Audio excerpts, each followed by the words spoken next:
waxaan kugu yiri waxaan weliga ilmaami karin heesi afrika sidaadaba sacbaad xoolo leedahay la yiraahdo saxardiid 48 naas halkaas ay meesha ku qabsan oo heesiisan gubis kala weeye ay xasuusin وإسكا حالدون ولا وحالدون يعني ما نترتقي أو أيربور كله يجسوا قاضي أو تياتر كله يكري وأوي حلقوي ماشي قروح بدني أو أن دتك كوعي جليتني أو أن كسب بحني أو أدوك نجوب برتي أو قروح بدني أو أن حتى سكداف سفيتي وحصار يدو إبرة مالتاس waa ooy markaas mar waxa isiri alla ma ahayn inaan ku imaado ayadoo saan ah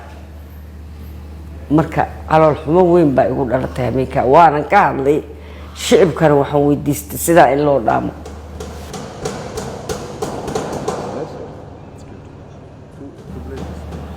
dareenkii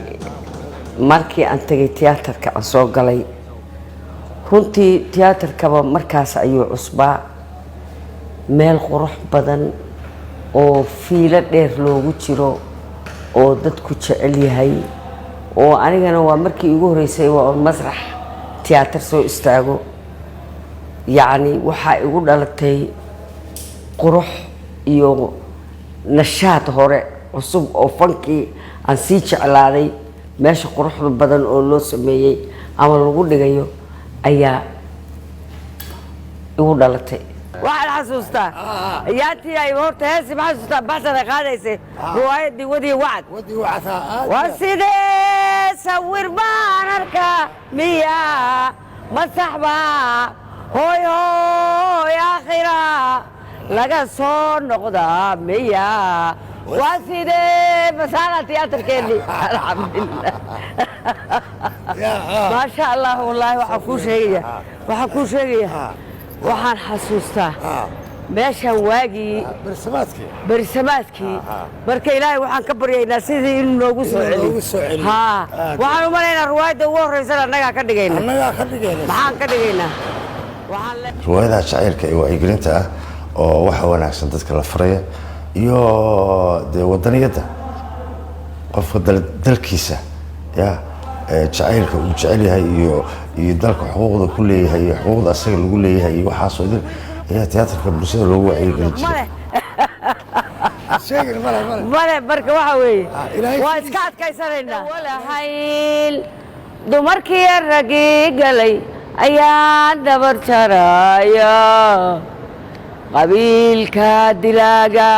qabiilka dilaaga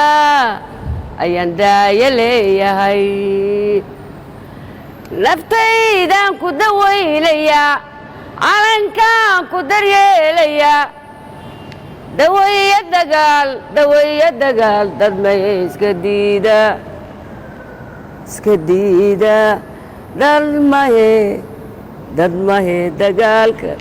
diida waxaan filayaa oo ilaahay ha igu sima ilaa waqtiga dhiman doontid lama oge